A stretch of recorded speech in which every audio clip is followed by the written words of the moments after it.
Welcome back to Empowered and Out, the podcast for LGBTQ plus professionals rewriting the rules on career, confidence, and living out loud.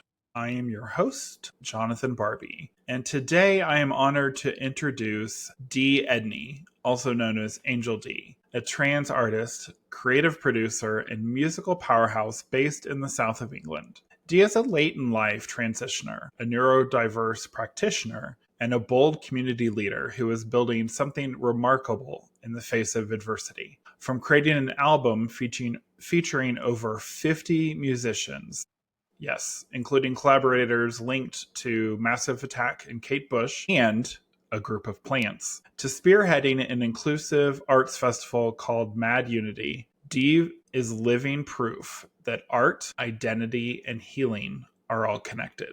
We'll talk about her mental health journey, the power of trans visibility in creative spaces, and why we need festivals that center underrepresented communities. Dee's story isn't just inspiring, it's a call to action.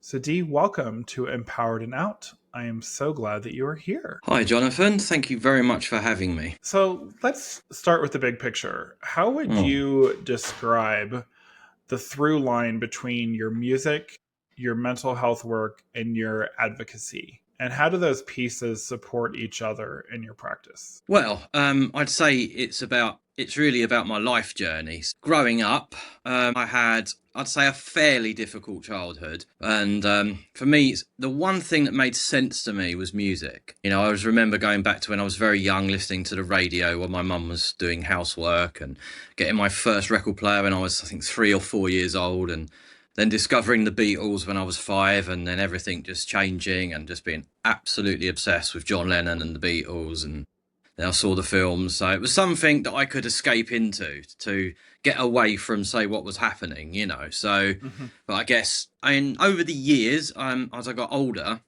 obviously my taste would change and things like that. But for me, music, it was something I thought, well, it's something I'd like to do. And I found just mucking around with my friends with musical instruments was actually a really good thing. So when I got to sort of my late teens, early 20s, you know, this was the sort of thing we'd do. And my mental health, though, was quite declining. So at that time, again, the music was this focus away from it. So it was like almost the music was pointing me to something that, you know, was seeming elusive at the time. You know, so, yeah, I mean, as my mental health worsened, actually, you know, I had quite a lot of trouble with it. And for me, basically, that was the call that I wanted to do. I didn't want anyone else, well, I know they will, but I didn't want anyone else to have to deal with the things that I'd dealt with. So I was thinking, okay, so for me, my music worked. It helped me.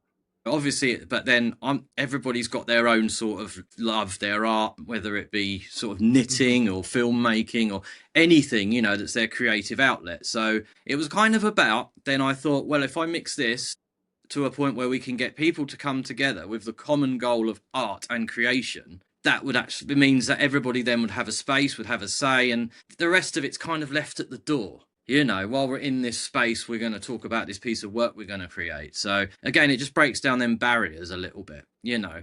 So then I'm training to be a counsellor. Therefore, I can understand when difficult situations arise. I can put people at ease. I could then know what to do as a referral if something, which obviously things have come up before, you know, but when things come up, I know the correct procedure to, you know, push people forward. So for me, yeah, as you can see, it really is all intertwined, you know. It's more of a journey, the life's journey that's led to the point now. Nice. So your master's project was wildly ambitious. You had over 50 collaborators, a wide range of styles, and even a group of plants. Can you tell us what inspired that vision and how you pulled it off? Sure. I mean, basically, I transitioned back, I say 2021. I hadn't done music for a long time because of the mental health medication I was on, which was giving me shakes, and I wasn't able to play my guitar. But back in early 2022, I started up on my guitar again. But I was looking for a direction because I thought, you know, and then I heard this album by an artist called Nick Drake. He's like an English singer-songwriter from the late 1960s. And I heard an album which he wrote called 5 Leaves Left, and it blew my mind to the point I was like, wow, I want to do something like that. So it just so happened then I sort of finished my work and I ended up going back to do my master's, and I needed a final project. So I sort of cobbled together the songs I've been writing over the last year so I just put them on acoustic guitar and the vocals. And I was originally going to sort of do some orchestrations, realize actually I'm probably not that great at it, but Nick Drake had a guy called Robert Kirby, so I thought, well, I need a Robert Kirby. And I found one in my master's who was like a guy called Matt Crawley, who does film soundtracks. And I just heard what he did, and I said, oh, would you sort of add the orchestrations to my songs? And he was absolutely. So he took 6 songs off the album, added the orchestrations. So the point was, we were going to then get the music. He was going to write the parts on his software, which is basically like that now, which is a digital audio workstation with a thing called MIDI, which is like, virtual instruments. So he'd write all the scores, we'd get together, and then at the time we were happy with what we sounded. It's like, okay, well, what I want for this album is it to be all people, no electronic sort of instruments. I wanted it to be pure human. So Yeah. it just happened to we needed like 50 odd people to do it. So as I play on the open mic scene quite a lot, plus I've ran and worked in recording studios for quite a long time, and also obviously through my work I know quite a lot of musicians, so I was able to think, right, so I put a little scheme together where I said, okay, everybody, if you play on my album, A, I'll pay you money, B, I will give you recording time to do your music, or C, if you don't want anything for it, we'll make a little charity donation. So basically all the people on board, it was they all came in and did their part in return for something. So overall, yeah, I suppose it went about a third each. A third of them had recording time, a third of them were paid a fee, and a third of them were a charity donation. So yeah, I managed to donate, well, between that and a performance, nearly £1,000 for about 4 different charities.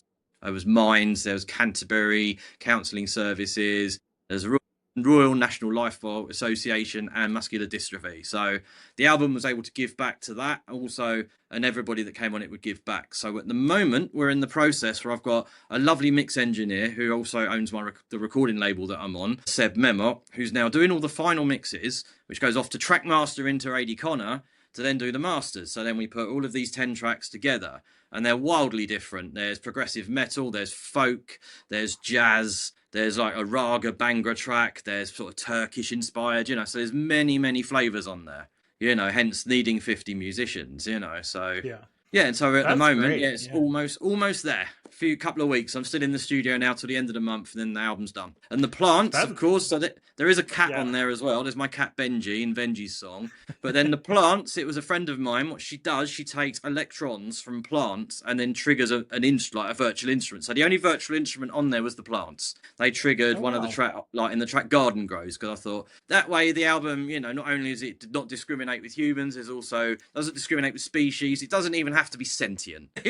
Any form of life on the album is good for me, so to prove we can make music without relying heavily on computers too much.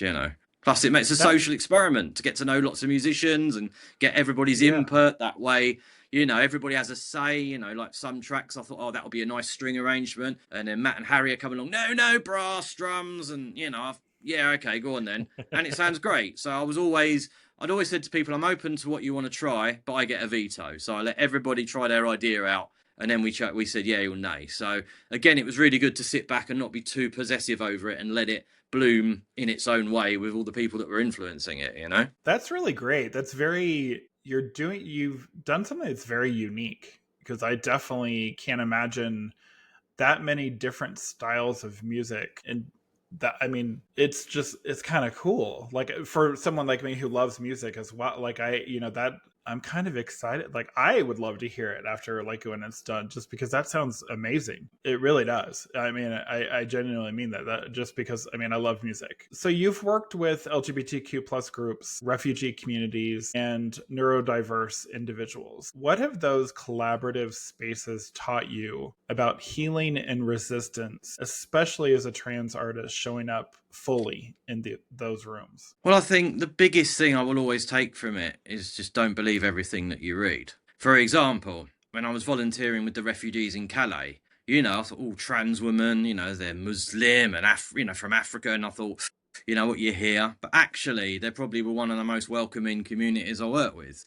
You know, I mean, the rules were okay. You can't go down there, you know, dress provocatively or etc. etc. You know, so there was always that level of respect, and it was like, well, okay, well, first we'll start you off with the North African group, then the Middle East, and just to ease you in, just to see if they accept you. And yeah, everybody did. I mean, but again, I was told some horrific stories. Like one guy, basically, he was a guitarist, and the Taliban caught him playing the guitar, so they put his hands in burning oil as a punishment. Another one from Iraq had a death threat for putting a rap out. Sometimes we think we got it bad, but when I hear stories from some of these guys over there, I'm like, yeah, okay, that's another level, you know. Yeah. So actually, you know, and I was told, you know, if you visit our country, they'd probably kill you, you know. And I was like, well, yeah, I know that, but and the people coming over here are running to escape all of that, you know, because you know, obviously it's horrendous what's going on in their country, so of course they're going to want to get away from it, you know. Any sane human would. You know, but again, for me as well, it just makes me also think, yeah, we're not all not so different, are we? You know, because again, you know, I was able to go into the refugee camp and I recorded this rapper, and I was just taking my guitars along, sitting there with like the women's group, and we were all playing, you know, along, and it was interesting just to see the way they interacted, how it was different, you know. So yeah, and again, and like I said, with the neurodiverse group, it was because I'm neurodiverse, so I've got ADHD and OCD. I was told by the same psychiatrist I was probably autistic, but I didn't. I thought, well, I don't need to go down any more of that route. It was just more, now I know I can manage.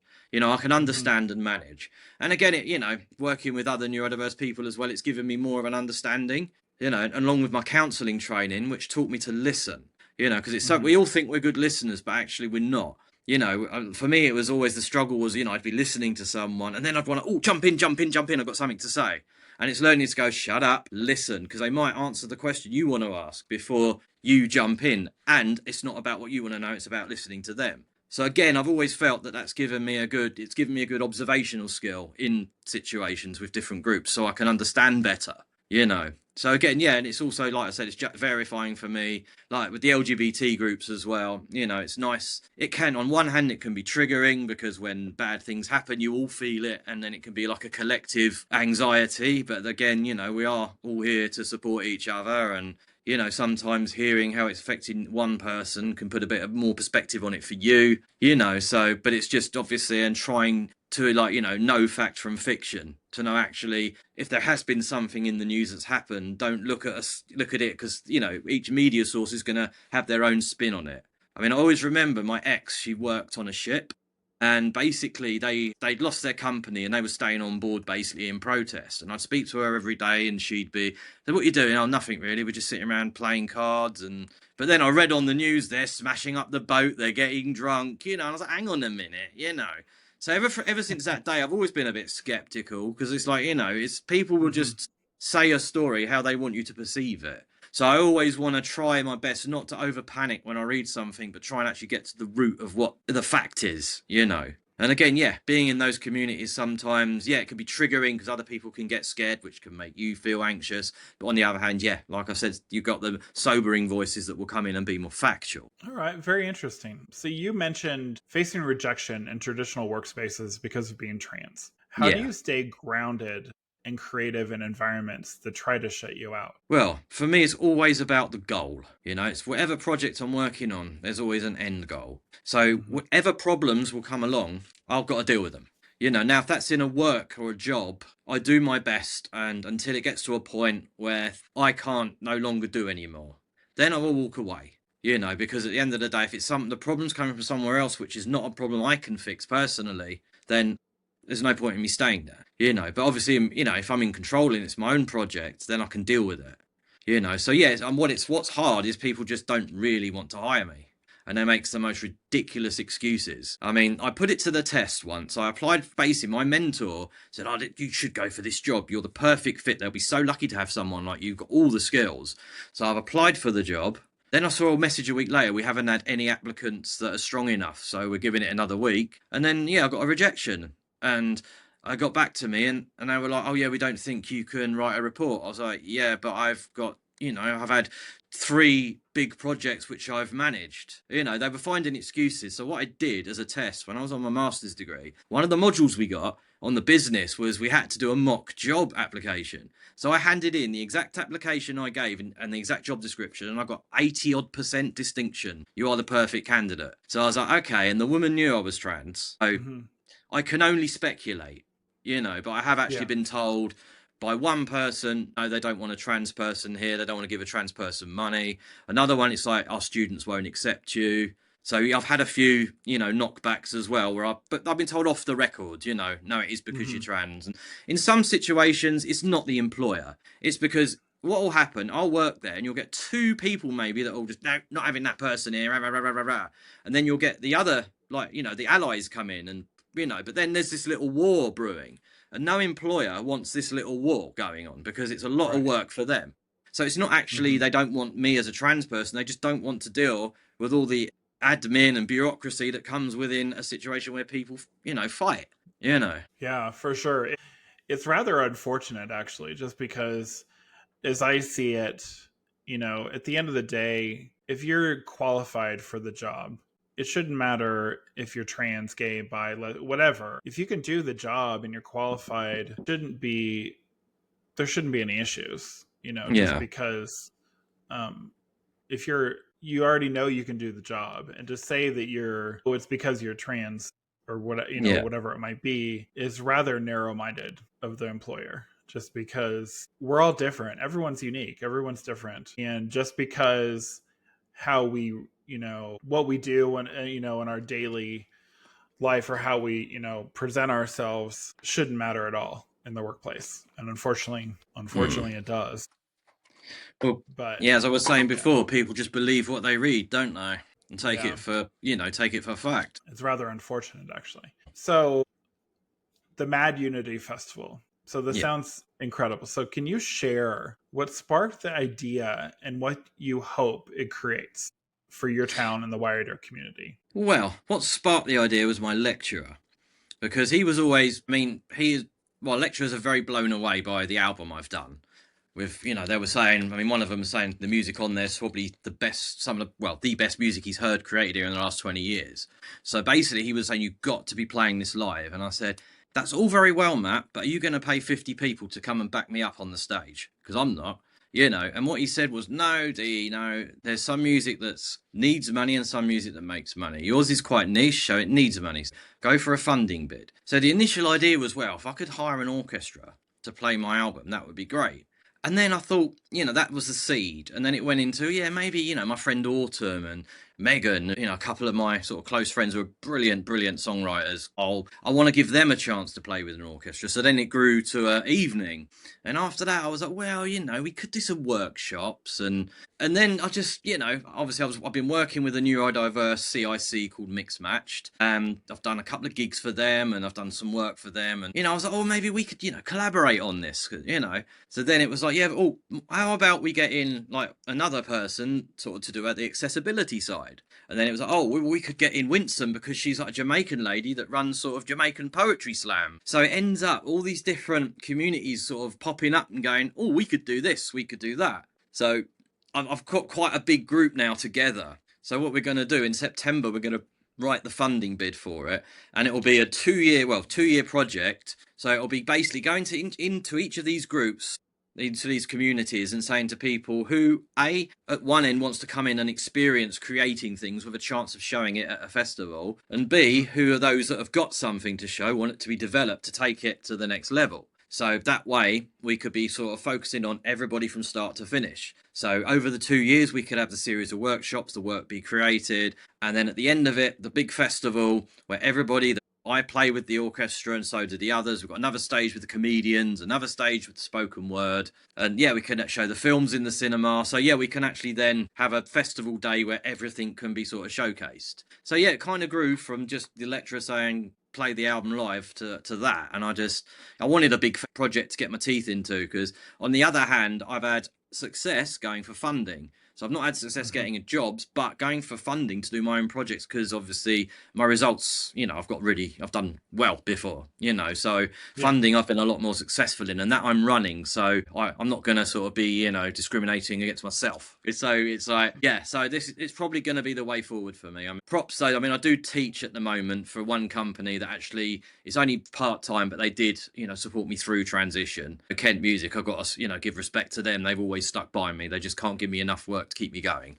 So it's not everyone, but yeah, I've got to sort of now find, I think it's going to be the funding route. And I think, again, a lot of people could benefit from that, because what I really want it to do is on a day, from every sort of group all comes together and shares what they've done, no matter what background they're from, So it's mad unity because, yeah, it's getting everybody together, and it's quite a mad idea to have all of that going on, So, yeah, that's going to be the basis of what we hope to do. That sounds great. I like that you have different types of creativity. You have music, you have comedy, you have it's just movie, like you have all these different avenues for people to go and enjoy what they may like or they may want to see. And I think that's great, because I don't feel like you really could get that if you went to your typical like festival. You're just going to probably get, it's just going to be music, or it's going to be possibly just movies or comedians or whatever that might be. And I think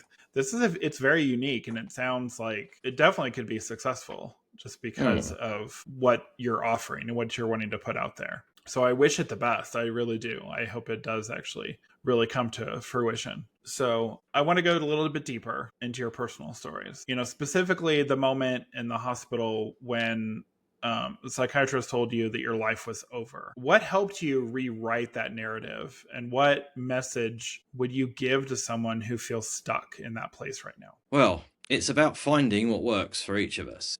For me, it was therapy. For me, it was about, I mean, when I was at the hospital, basically what the psychiatrist has said, because I was on a lot of medication, he said, you can forget going back to your old life. He said, that's over now. Because obviously the medication made me very drowsy, and I spent, a good part of a couple of years pretty much sitting around in a sofa getting quite big, because, yeah, I didn't really have a life. But I was basically, another thing the psychiatrist said is go to therapy. And I'd been to therapy 2 or 3 times before, but it always came up to the point of transition. And I'd always stopped it then, because I realised actually, yeah, that's probably where I need to go. But no, it's going to upset my family, so I always didn't do it. But the point that my mental health got to where it did was a sign that, okay, you actually can't continue like this. And even, my wife was, this isn't good. So it was through therapy. I then went down the transition route. And then luckily, well, it's not luckily, it's just, I suppose, serendipitous that COVID happened, because during that time, all right, I just transitioned, but I went back to live with my wife for a bit. So we shared lockdown together. But, together, me and her, we got me off the medication, because I was able to at least take that time locked away to go through any form of withdrawal that I might go through. So I actually spent that time coming off the medication. So when I did finally, COVID was over, and then I came back to England to live as Dee, I was quite well off the medication. So basically, I'd say it was therapy, and it was more therapy, and then, taking the steps to transition. I mean, yes, I knew it was family or mental health, and I chose mental health in the end, couldn't choose family anymore. But then because of the hospitalization, that was why my family were like, we'd rather you went out as Dee than laying around in a sofa doing nothing on medication.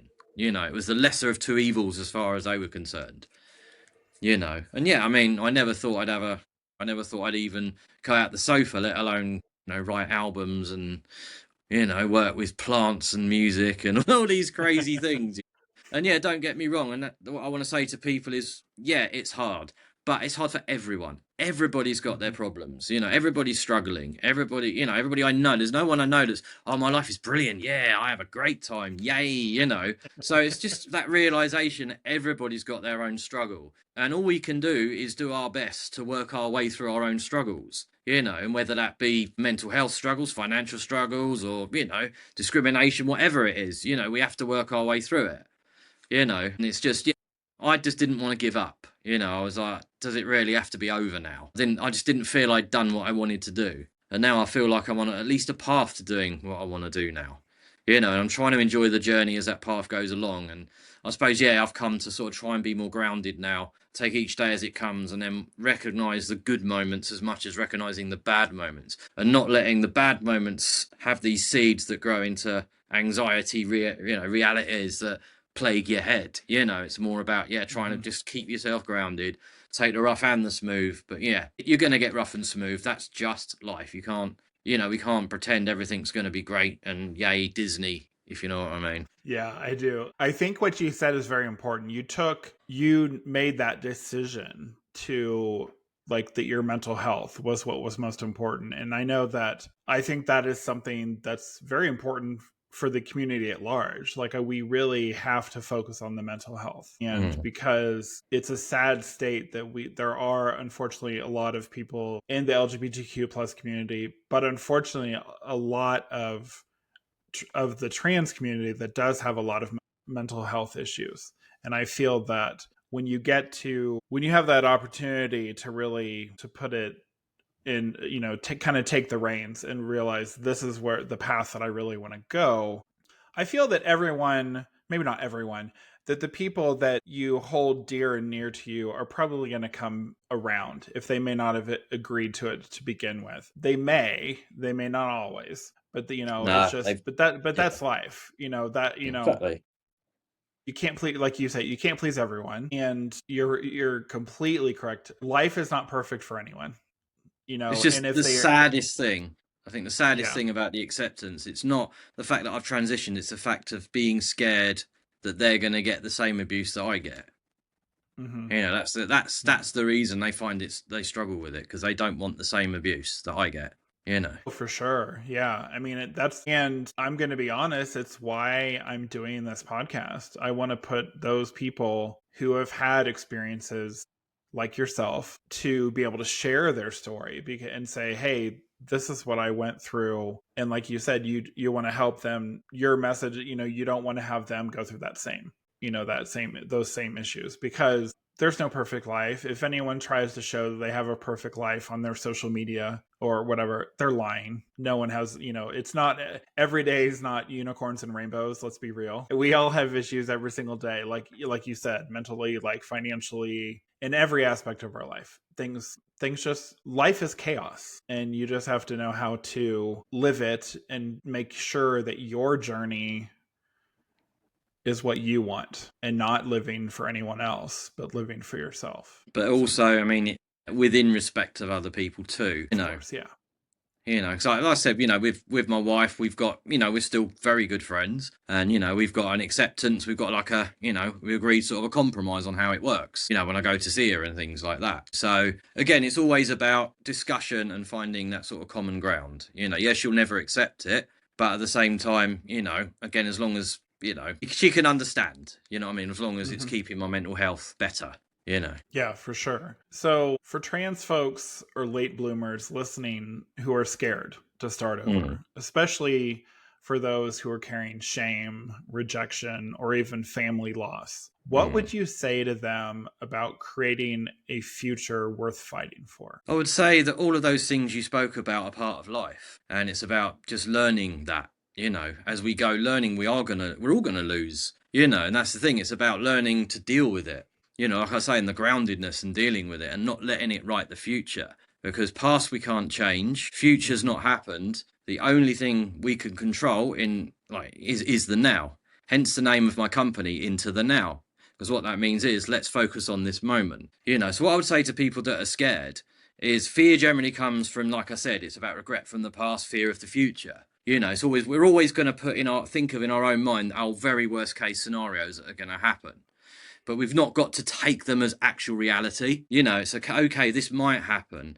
And if it did happen, what's the point of being miserable and anxious about it now? Because it's not going to change that it might happen.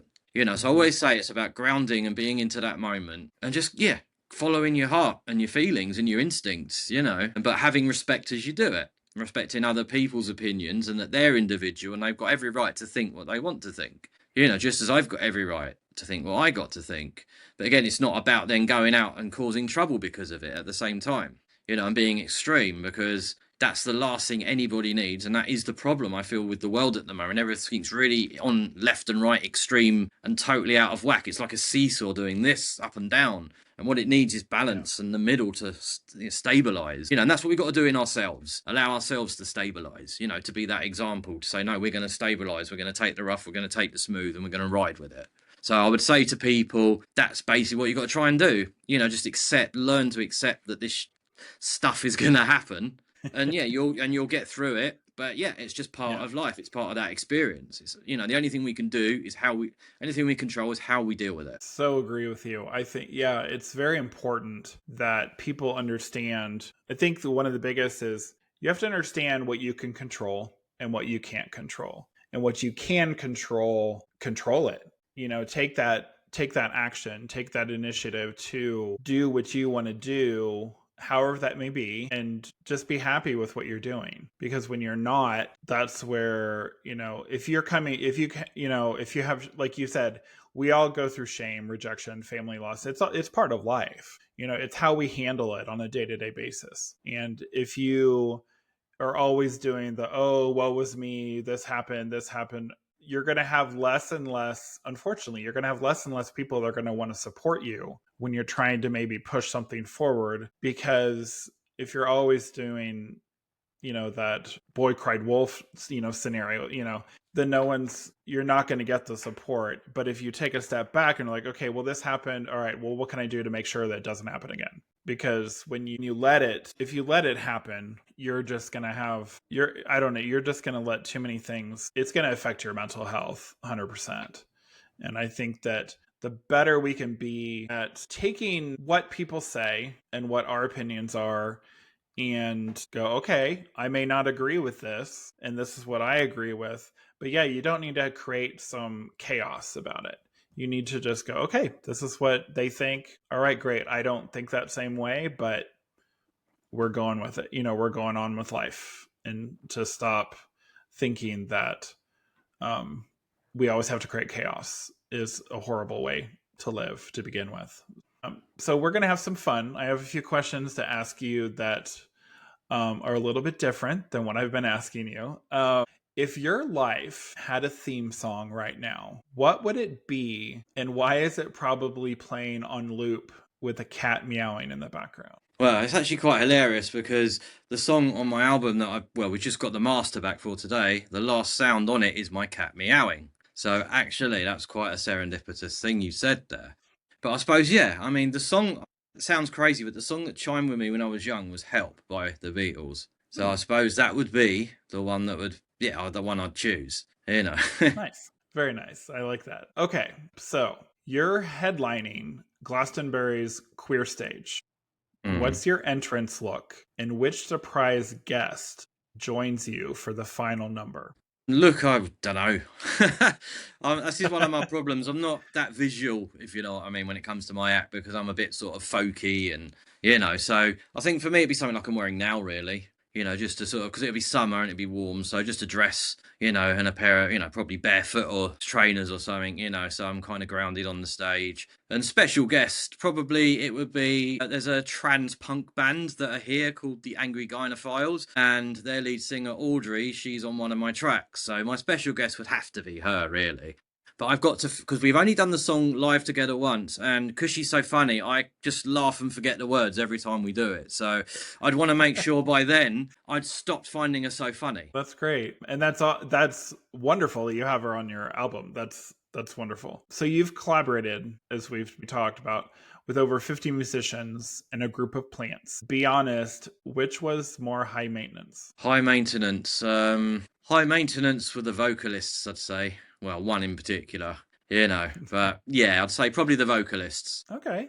All right. And here is definitely a very British thing, even though we do watch the show over here in the United States. So, Bake Off calls. The theme is trans joy in 3 layers. What's your showstopper bake, and how do you queer it up? Right, I know nothing about cooking and baking, so I'm a horrible baker, so I actually don't know. Okay. I don't know. Yeah, sorry, that's just a question that's thrown my brain for the moment. I'm trying to think of something that you can bake which has 3 layers. I mean, definitely a cake, Yeah. but All right, let's call it a cake. Okay. So what would I have in it for queer joy? It would be quite sweet, quite fruity, but I wouldn't have any sour in there. So yeah, I don't know, sweet, fruity, and light. There we go. very nice. All right. What key what key advice I can't say this. What key piece of advice or actionable tip could you leave for our listeners today? I would say, wherever possible, follow your heart, because the heart doesn't actually lie. You know, it's all here.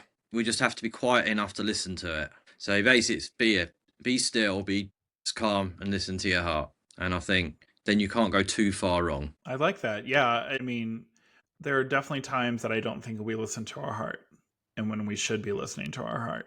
And when we do, I feel that things a lot of times go a lot better when we listen to our heart.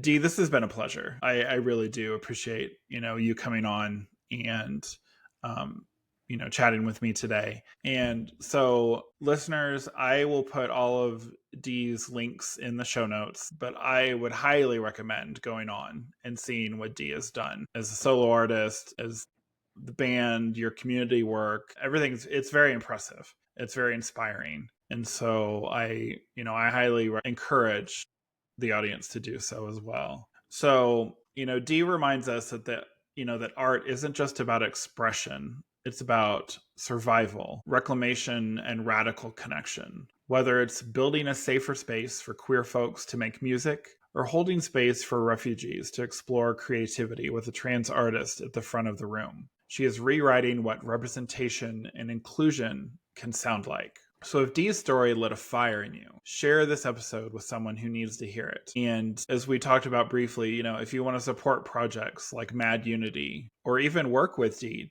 as I just referenced to, check out the show notes and ways to connect. Because remember, you're not too late. You're not too broken. You're just getting started. So until next time, stay empowered, stay out, and keep building the life and career that reflects all of who you are. Okay.